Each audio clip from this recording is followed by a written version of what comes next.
Yes, I'm going to talk about trying to give an overview of where we've come from in advancing the use of outcome measures and costs in rehabilitation and a model. Now, all of this comes out with the field of HIV, but I'm hoping to come back at the end and just think about how it could be applied.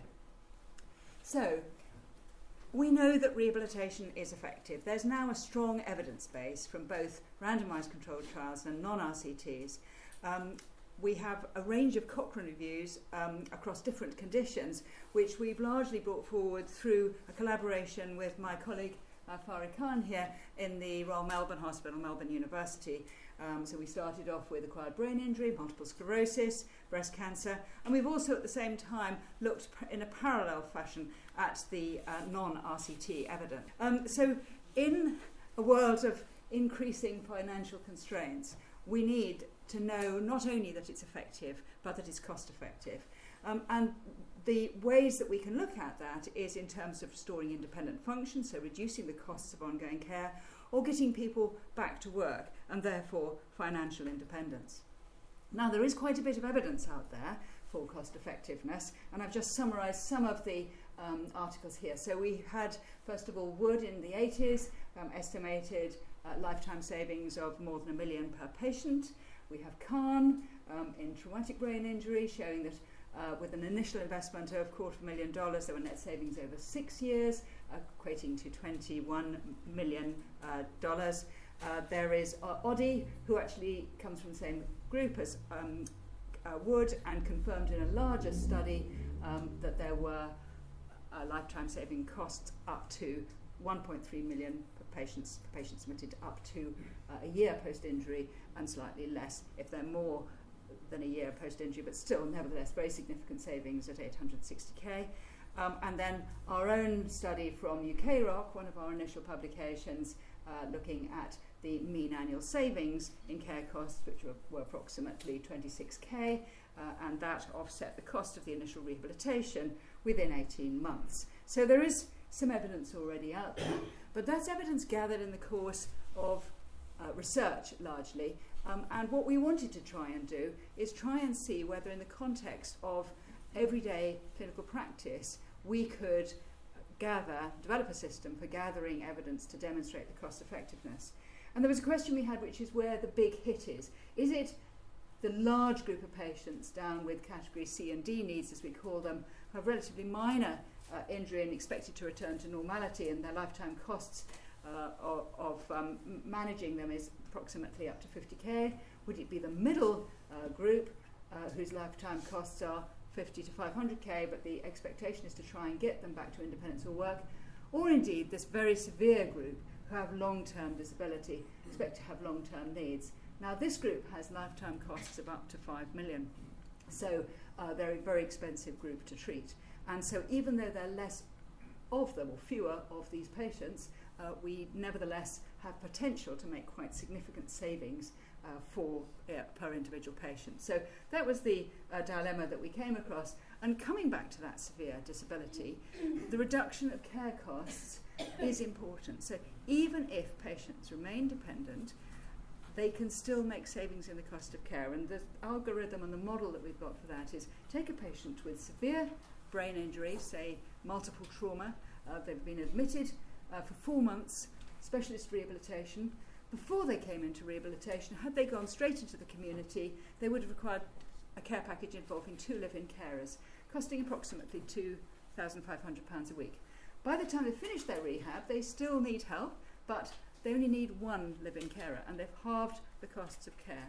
So if the cost of treatment for that 4 months was £65,000, quite expensive, really, but if that cost is there's a saving of £1,250 a week, then that cost is offset within 12 months. And these are often young patients, so they've got many years in which to recoup the gains. So this is an important group of patients, but we just needed the measures to be able to capture that, not as part of a research project, but just as part of routine clinical practice, and that's what I'm going to be talking about. So in the 1990s, we developed the Norfolk Public Dependency Score and Care Needs Assessment, and this is a measure of dependency. It provides a direct assessment of care needs in terms of the number of carers and the time taken to complete each task, and it translates via computerized algorithm into outputs that include the total weekly care hours in the community. And from that we can identify the care package that would be required to meet those needs and the approximate weekly cost of that care. So that's the important underlying scale that we developed courtesy of the Wellcome Trust who funded that study. We also need at the other end to look at the higher level outcomes, so return to independence and autonomy, be it functional independence at home or in the community, emotional well-being, managing post-traumatic stress disorder, managing depression, participation in society, getting back to work, back to education, back to parenting, homemaking, and social relationships. So if we look across the world, many of you will be aware one of the most widely used measures is the functional independence measure, the FIM. It's used across the Western world as the primary outcome for rehabilitation, and it's an 18-item scale of independence in basic self-care. It includes 13 motor items and 5 cognitive items, but the problem is that it gives a limited assessment of psychosocial function, and it's the psychosocial function that is often the limitation to return to activities, both in traumatic brain injury, acquired brain injury, but also in HIV. So in the 1990s, Carol Hall in Santa Clara Valley Medical Center in California developed the functional assessment measure, which did stand alone. It added 12 items onto the FIM. And those items particularly addressed cognitive and psychosocial function. So we now had a 30-item scale, and each item is measured on the same 7 levels, 1 being completely dependent to 7 being completely independent. This was designed for traumatic brain injury, but it is applicable in other conditions. And we had to translate it into English because it was written in American, and it had things like forceps that nobody knew actually meant tap and things like that. So we had to do some work to adjust it for the UK, but we did that in collaboration with Carol Hall back in the 1990s. But I just wanted to show you how we can present this, because as we've got these 30 items, they're really quite complex, and I like to present them in what I call a FAM splat. And here's an example of a FAM splat, and I apologise for those who know about a FAM splat, but I'm just going to explain it. So each of the 30 items is ranged as the spokes of the wheel, if you like, around this scale. And 1, as I've said, was totally dependent, 7, totally independent. So you measure for each patient how they are on admission, how they are on discharge, so that the yellow gives a profile of what that patient looked like on admission, and a profile on what they look after discharge, and you can see the blue shaded areas, the change, and there's quite a lot of nice change there. You get used to looking at these after a while. So we've got self-care around here, then we've got bladder and bowels, transfers and locomotion, so moving around. We've got communication around here, psychosocial adjustment, and then cognition. And what we also often do is score a goal score of where we think we might get to. So you can see the dotted lines there that show that we didn't quite make the achievements that we thought we were going to. Those where we did, that's subsumed in the blue shading. So keep that in your mind's eye for a moment. And let's look at this one. So this is a patient with multiple trauma. So no brain injury at all, important to realise. This is just somebody who's broken quite a lot of bones. As you'd probably expect, you can see that they need quite a lot of help in self-care, but they improve, don't quite get it there with toileting, but the bladder and bowels, they are nearly continent. Lot of help with walking, and return, could always communicate, could speak clearly, had good memory and so on, but psychosocial adjustment issues around here. So even in somebody who doesn't have a brain injury, and a bit about safety awareness and so on. And particularly as people get older, of course, they may have cognitive and psychosocial impairment. So I would commend the FIM-FAM to you, even though it was designed for traumatic brain injury. And I would also commend the FAM splats, because we use this in our discharge summaries as a nice way to show what change we've made for the individual patients, but we can, on a population basis, produce median scores that show what they're like to compare populations, and I'll show you some of those later. So, the challenge that we had for commissioning is that one size doesn't fit all, clearly with this complexity. The more complex cases are more expensive to treat and they take longer to recover. But then the long-term savings may still offset the costs of rehabilitation. We needed a case mix system that would provide accurate identification of the cost of care, because when we started off in this work, the Department of Health knew absolutely nothing about the costs of rehabilitation. They didn't even know what was happening where patients were, or how many rehabilitation units there were as well, but they had no way of costing rehabilitation. And we wanted to find something that was sensitive to change over time as patients' needs change, because we all know that people's needs change over time as they improve or indeed deteriorate. So we wanted also to develop a commissioning currency that would mirror complexity and costs, that was fair to apply for both commissioners and providers. So no hill for a climber. So if you look at standard tariffs, which are quite widely used across the world for paying for things, medical treatments, including rehabilitation, if you think of all the patients who need rehabilitation, we've got the large number are low-cost, high-volume, low-cost patients. These are where most of the patients are, but going up to a small peak of high-cost, low-volume patients. Now, if you just take an average cost across that, it'll sort of work so long as every service has the same mix of patients, but of course they don't. And in the UK, we have rehabilitation services organised at 3 levels. So the majority of the patients in the high-volume, low-cost group will manage very well with their local level 3 general services. The ones with slightly more complex needs may need the help of their district specialist rehabilitation service, and at the small volume at the top here may need the help of a tertiary specialist rehabilitation centre, a regional centre that takes only highly selected patients with complex needs. So if you have that average cost, these guys will be doing very well, these guys will be struggling, and these guys will go broke. So we have to have a system basically that can identify the cost bands of treating those, and therefore give us a system basically for tariffs according to the complexity of the patient. So if we look at the factors that determine cost, they're really quite simple. First of all, patients have basic support and nursing needs. They'll have wherever they are.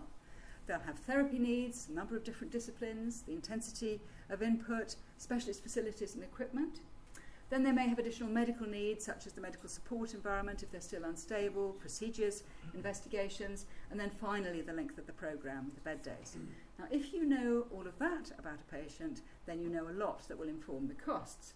And so we developed the rehabilitation complexity scale in the noughties, where we developed something to mirror that. It's a very simple scale, the various versions, but the one I'm showing you is version 13, which is the one we currently use.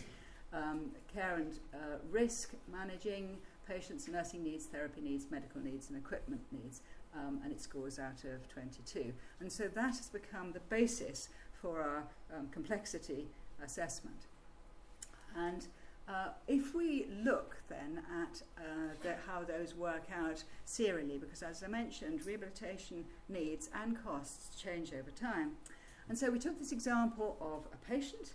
So if we look at, this is a patient throughout an admission, and if we look at the care and nursing hours and the medical needs, they gradually come down when the person comes in. Initially they're quite dependent, they're needing quite a lot of care from 2 people to start off with, and they may be medically unstable, and then gradually as they go through the rehab they start to get up and about on their feet, their care needs come down, they only need 1 person to care, they stabilise, and they become more independent until they go out. The therapy inputs, the therapy hours, stay more or less the same. And the reason for that is that the therapists are doing different things. Here they may be sorting out a wheelchair, getting them supported sitting out of bed for a few hours. Here they may be getting them back to walking around the community, going to Sainsbury's and so on, but it still takes a lot of time. So we did actually need, and we've got other tools that look at what the therapists are doing, but nevertheless we've got this clear picture that nursing needs tend to go down over time, therapy needs tend to stay the same. So that's why we need to separate those out. So here's the mirror for that of the rehab complexity scale for that patient. And if we look at the care, nursing and medical needs, in the pink, you can see that it's coming down in pretty much the same way, whereas the therapy needs are staying more or less the same. Therapy needs always go up right towards discharge, because the therapists are rushing around trying to get people integrated into the community. But this gave us great confidence that actually this very simple scale, and when I say it's simple, it takes me 5 minutes to score the RCS score on all my patients, all 26 patients, on a Tuesday morning in the ward round. I do it in the ward round every Tuesday. And actually we also have a way of describing, a bit like the Glasgow Coma Scale. Are people familiar with the Glasgow Coma Scale? Yes. So essentially what we can do is, if I say, well, the patient is a C2, N3, T6, M2, E1, that tells me that this patient needs 2 people to care, and they need some specialist nursing intervention, possibly for a tracheostomy or something. They've got moderate but not top level therapy needs in terms of disciplines and treatment, probably about 25 hours a week. They have medical needs that are for, what did I say, 2 specialist investigation and tests, but they're not necessarily unstable overnight, requiring emergency care. And equipment, they need basic equipment, but nothing too customised and bespoke.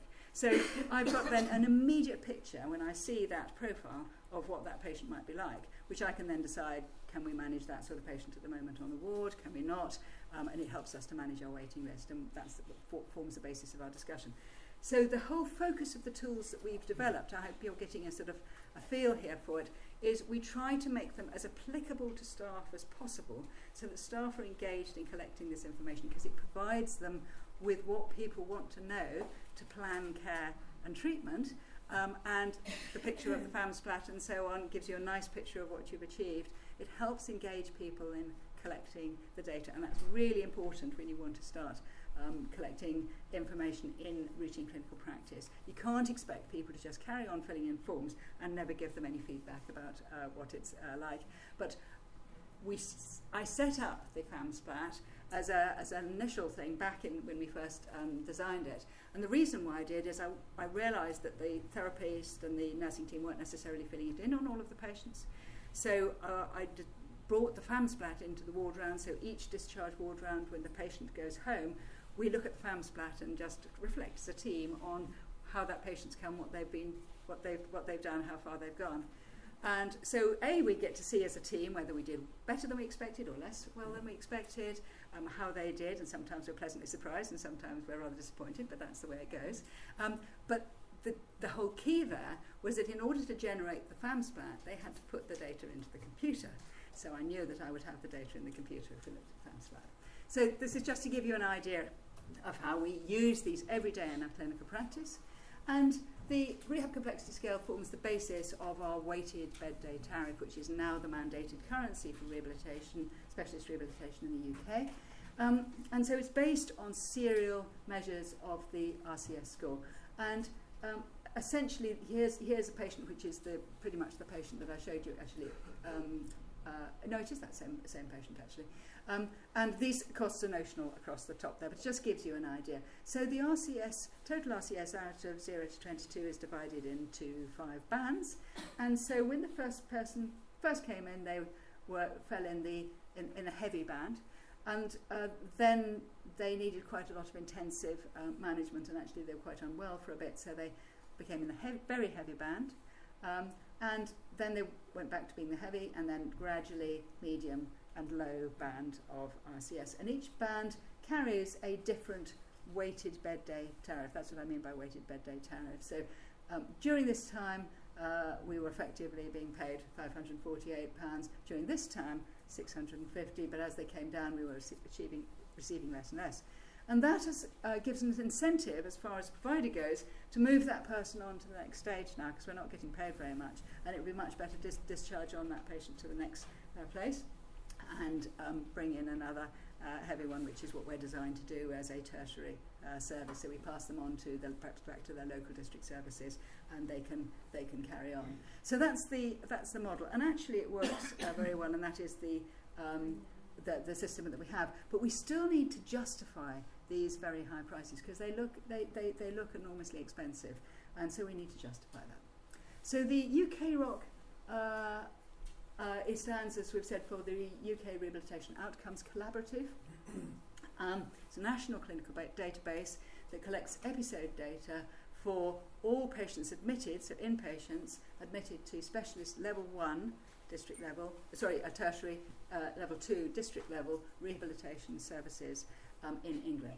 And it collects data on the rehabilitation needs using the Rehab Complexity Scale, the inputs given to meet those needs, nursing and therapy hours, broken down by discipline, and then the outcomes in terms of the FIM plus FAM, but also cost efficiency using the care needs assessment.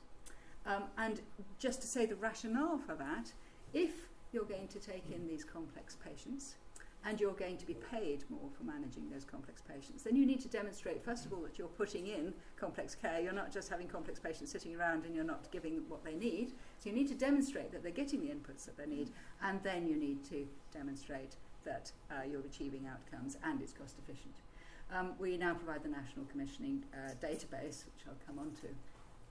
So we were set up in 2008. This was funded by a NHR programme grant that we had for 7 years between 2008 and 2015, and we now have over 45 episodes collated. Actually, I think we're pushing on to 50,000 now. We provide central collation for inpatient data for all the specialist 1 and 2 rehabilitation services in terms of case mix and tariff development. We can use the data for research and clinical audit, and also benchmarking quality of outcomes. So we give 3 monthly feedback to the services in terms of their quality and outcomes.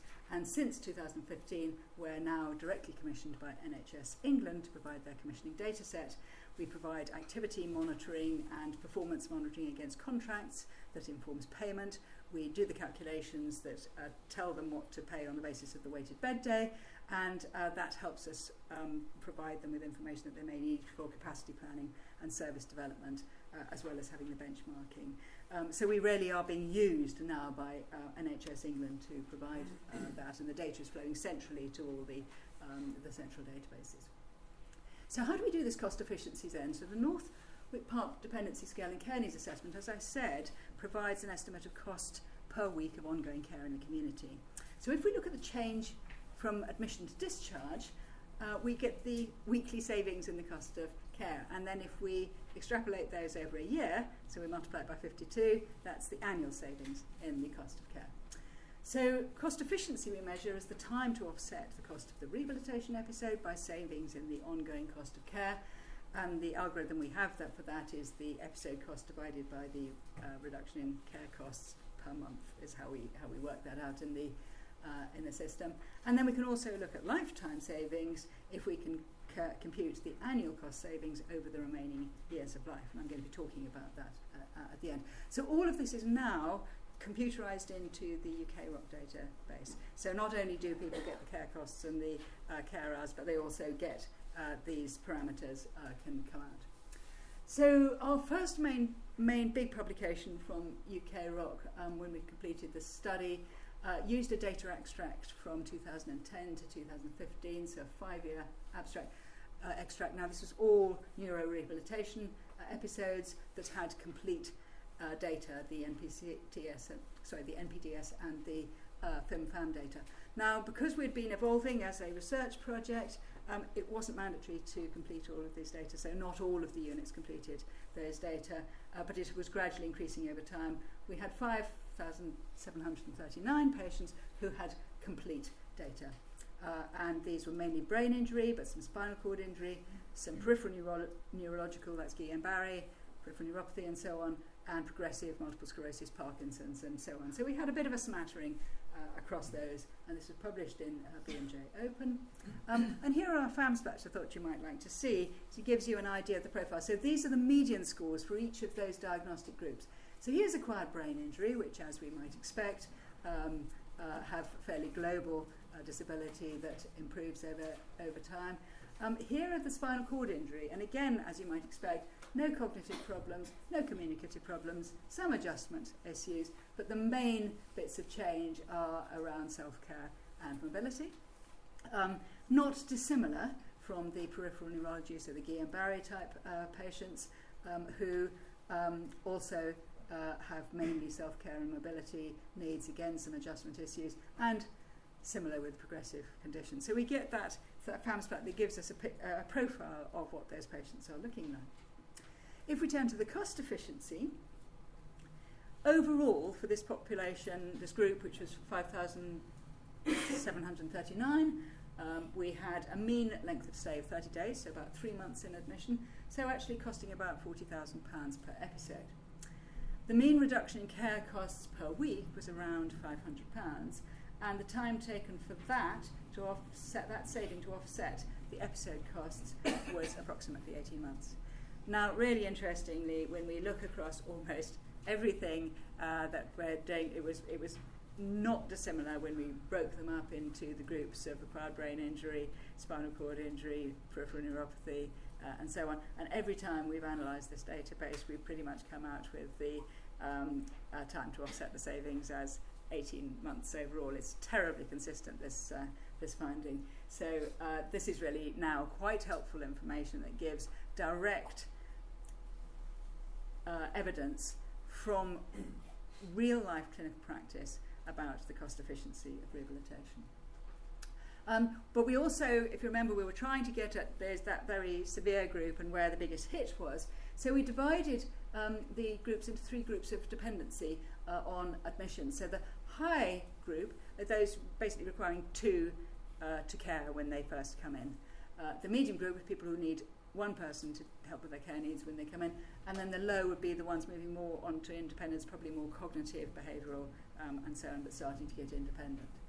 And as you can see, most of the patients were actually in the high dependency group, not surprising because this is a selected patient group across tertiary centres and secondary centres.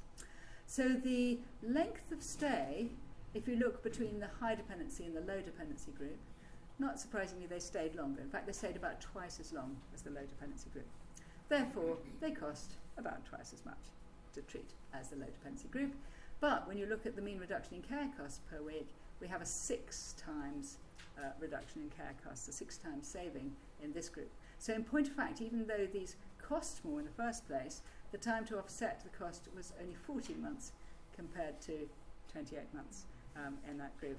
Now, the interesting thing is in America, Canada, most places where they use the FIM, and I probably should have left on the FIM efficiency. The FIM efficiency, as they use, which their version of cost efficiency is FIM gain over length of stay, not a measure I like very much because it assumes the data are linear, which they're not.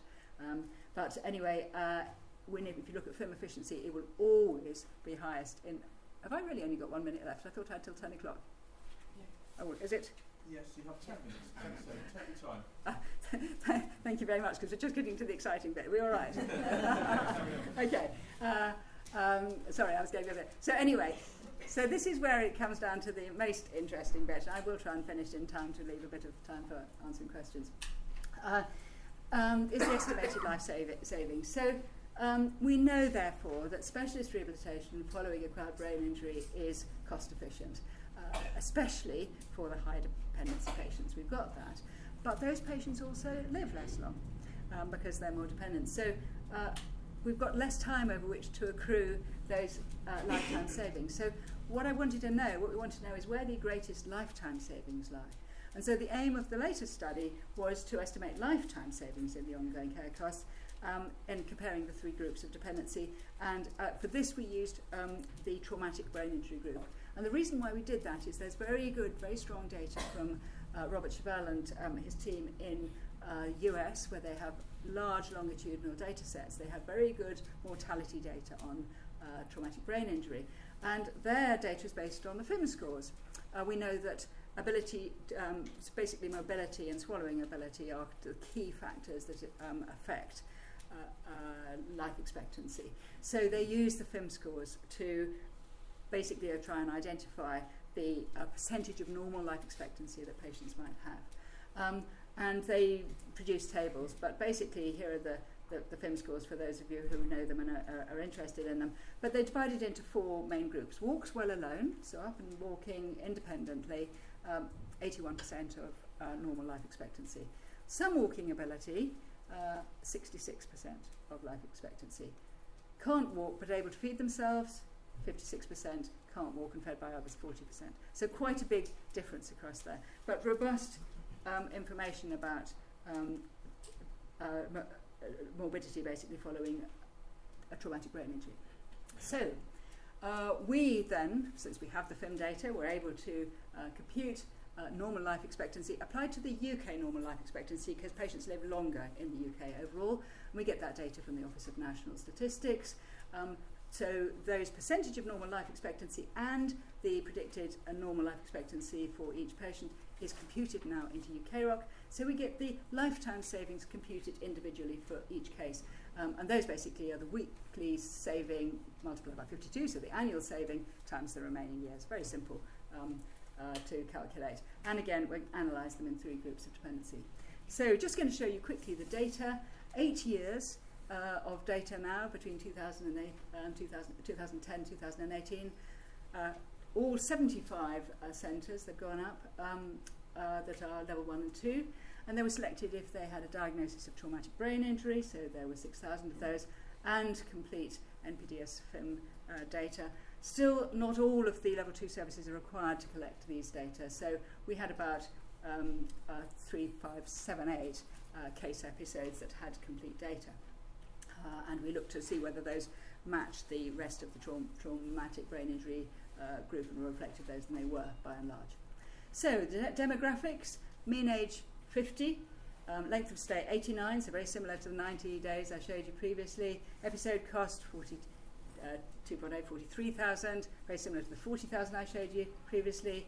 Reduction in care cost 540, and time to offset costs 18 months. As I said, this comes out very similarly each time. So if we look across that data set, the whole data set, we look at that episode cost and the annual savings, which were 28k. The mean life expectancy overall was 21.6 years. So the net total lifetime savings, having deducted the cost of the rehabilitation episode, was just over $750,000, essentially, per patient on average. So the total lifetime savings for the analysed cohort, that's the 3578, was 2.4 billion. But because they were very similar to the total TBI cohort, and this is the total group of traumatic brain injury patients who are severe enough to need specialist rehabilitation in the country, because we now have total capture of those. So on a population basis, we estimate a saving of 4.1 billion. And that is quite an astonishing savings for this really selected complex group of patients. It's just coming out in Journal of Head Trauma Rehabilitation. We're just waiting for the proofs. Analysed by dependency, pretty much the same story. Again, twice the length of stay between the high and the low group, twice the cost, 6 times the reduction in care costs. Again, time to offset is shorter in the high dependency group. And the lifetime savings, yes, they live shorter, 21 years compared with 31 years, but the cost savings are higher, 800k compared with 142k. So the total for this group was 1.8 billion compared with 540 million, 63 million. So again, this bulk of the savings across this rehabilitation that is coming from these very high dependency group, not in fact the medium ones that would always come out as being the most cost effective to treat if you just use the FIM efficiency. So in conclusion, we know that specialist rehabilitation can be highly cost effective, especially in the high dependency patients. It results in substantial savings in the cost of health and social care, which is really much greater than most other conditions. Indeed, probably this evidence is demonstrating that rehabilitation is one of the most effective interventions in healthcare. So we should capture and celebrate that fact. When computed over a lifetime, the savings are still greatest in the high dependency group, despite their shorter length of stay. So just to finish and open, I think we have 5 minutes left for discussion. There's a question to pose: could this be done in HIV? And yes, of course it could. There's no reason why not.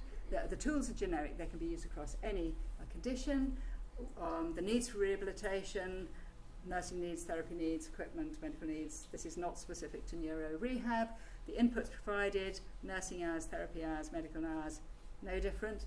The outcomes, actually we've done some work with MARBME who've been using the FIM-FAM, and we've got some pilot data. I didn't show you the data because it is a little bit patchy at the moment, and I wanted to show you the sort of bigger picture, but we do have some data that shows the FIM-FAM works very well in that group, and so I think that there's no reason why we couldn't do this. It works well in cognitive behavioural rehabilitation, it works well in people who are more physically disabled, people who are perhaps having a temporary spell where the goalposts have changed because they've fallen or something as they're ageing in HIV and they've broken a hip or something. All of this is relevant. We would need, if we want to do the lifetime savings, we would have to develop some mortality data, and I'm not quite sure whether we have that yet, but I'm sure we're getting to the process of getting there. So all one would need to do is calculate in those costs for the HIV mortality, and then you could get the lifetime savings too. So, and UK-ROC is open to all comers, so people are most welcome to use it and put in their data if they would like to. Thank you very much.